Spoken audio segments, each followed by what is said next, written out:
là? Ils aident là, bienvenue sur notre nouvelle vidéo d'aujourd'hui. Début de l'année, reprise des cours, il fait froid, qu'est-ce qu'on veut? Ben, c'est l'été. Donc on pense à devenir animateur, C'est évidemment. ça. Après une bonne job d'été, devenir animateur.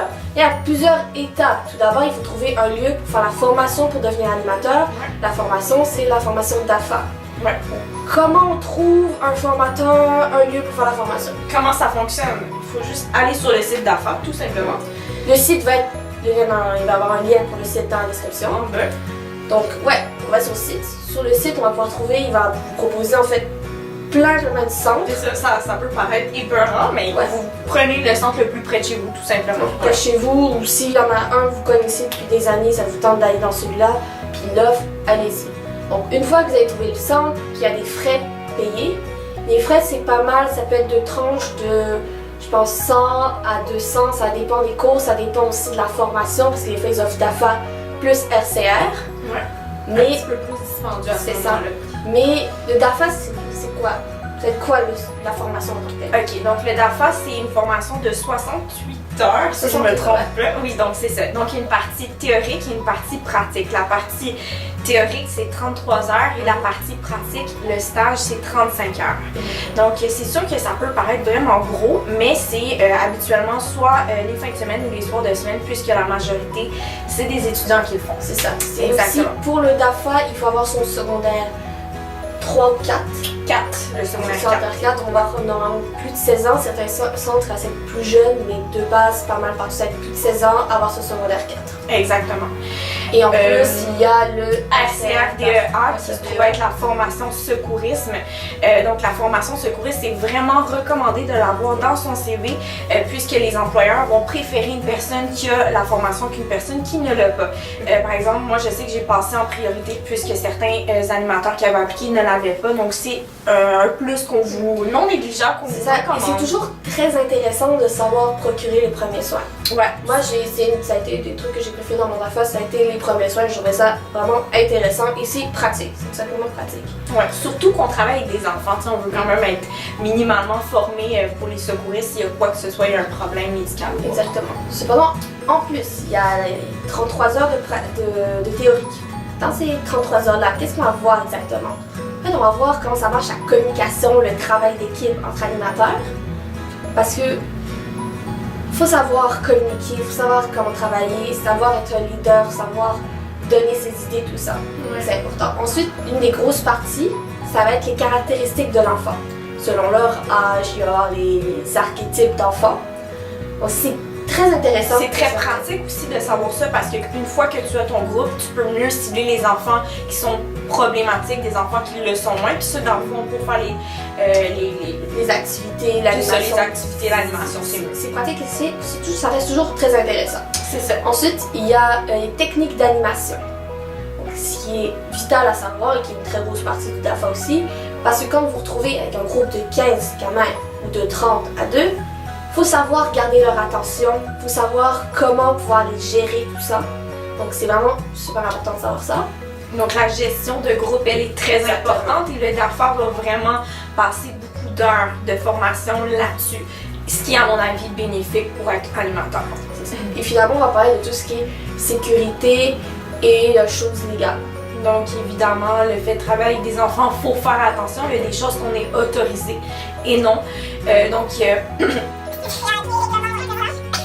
Finalement, tout ça, en fait, la sécurité et les trucs légaux, parce qu'en fait, c'est littéralement, je rappelle, la job d'animateur, c'est des enfants, c'est des parents qui vous confient leur enfant.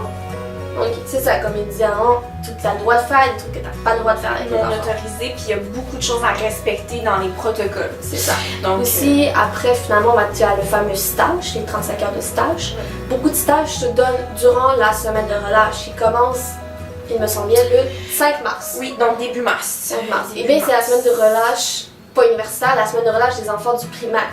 Donc souvent, ça coordonne avec ceux du secondaire et du cégep à Montréal, et après, ça dépend des régions aussi. Ouais, mais malheureusement, c'est pas le cas pour tout le monde. Moi, par exemple, j'ai pas de semaine de relâche. Donc, il faut trouver une autre alternative que de le faire pendant la semaine de relâche. C'est pourquoi le DAFA est recommandé de le faire avant la semaine de relâche pour être capable de faire évidemment le stage pendant. C'est ça. Ouais. Et souvent, le stage, en fait, tu vas être aide animateur, donc tu vas suivre un cours Et le gros truc que tu vas être évalué en fait, ça va souvent, ils vont te demander d'animer un jeu. Donc, faut pas avoir de stress, tu sais ce que tu vas faire, tu animes, les jeunes t'ont vu pendant la semaine avant, donc Tu les connais quand même c'est un ça. peu, ouais. Puis si tu fais un jeu simple que tu maîtrises, il va y avoir pas de problème là-dessus. Donc là, tu passes de la fête, tout ça, et finalement, il y a un examen écrit. Oui, C'est après plein de théorie, tu as eu un paquet de feuilles comme ça, tu as un examen écrit. L'examen écrit, ça va être des choix de réponse. Des choix de réponse, des choix aussi à courte réponse. Ouais, c'est des courtes réponses. C'est ça, Ça exactement. va durer à peu près, tu vas avoir 2 heures, je pense, pour le faire. Moi, je l'ai fait en 1 heure. 1h30 environ, moi ça C'est m'a ça. fait 1h30 environ, ouais. Et on tout remplit, et souvent, c'est assez simple. Il faut juste que tu saches des choses. Ouais, Si faut tu juste... sais pas, C'est sûr que si tu regardes pas dans ton livre puis tu te présentes à l'examen, ça se peut que ça va pas bien aller. L'idée c'est de pas étudier pendant 48 heures la veille juste pour être sûr d'être non, ça c'est correct pas une de le bonne faire. idée dans tous les cas. Non, c'est juste de relire puis de connaître ses notes puis être attentif là. Je veux dire, nous on avait quand même du plaisir dans notre formation, on n'était pas toujours en train de prendre des notes. Faut juste Non. être attentif puis bien faire ses leçons. Aussi, il y a beaucoup de choses dans le DAFA, c'est du gros bon sens. Ouais. Parce Oh, que vraiment, sens, t'as c'est bien raison. Là. c'est évident. Ok, c'est évident. Tu peux pas laisser un kit dans un placard toute la journée. Non, ça se fait pas. Ça va de soi. Il y a des trucs comme ça, c'est évident et tout ça.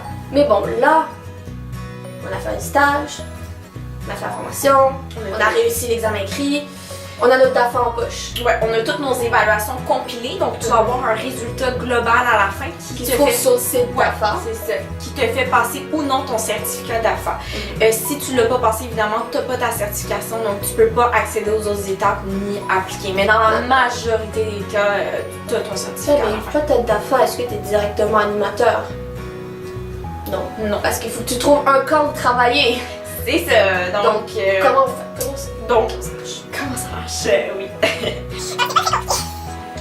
Ça fonctionne, tout ça. C'est vraiment pas complexe, on va juste sur les sites internet, donc Des camps. des camps, Autant tout des simplement. colonies de vacances, des camps de jour. Les écoles secondaires aussi, il y a des écoles secondaires qui offrent les camps de jour. Souvent dans les cégeps aussi, les universités. Les cégeps, les universités. Les centres YMCA à Montréal. Oui, YMC. Ça, par exemple, Laval, la région, on en a moins de ça, mais je sais que tout ce qui est cégep, université, ça peut être des endroits vraiment intéressants d'appliquer. Donc, il faut juste aller sur le site internet, puis appliquer en ligne. Certains endroits, il faut vraiment se présenter en personne. C'est ça. Mais souvent, sur le site internet, tu vas pouvoir poster directement ton CV. Le CV, Faut l'avoir révisé, hein. On espère que quelqu'un dans votre famille ou un ami proche va pouvoir juste le relire, question de s'assurer qu'il est vraiment bien monté. On veut un solide CV, c'est ce dossier. CV, tout ça. Donc ça, il faut mettre à jour. Vous mettez, si vous avez fait votre DAFA, vous mettez vous avez votre RCR. Et ensuite, ce qui est vraiment bien, c'est d'accompagner ça d'une lettre de motivation. Oui, une lettre de motivation. Qui dit en fait qui vous êtes, pourquoi vous voulez être animateur.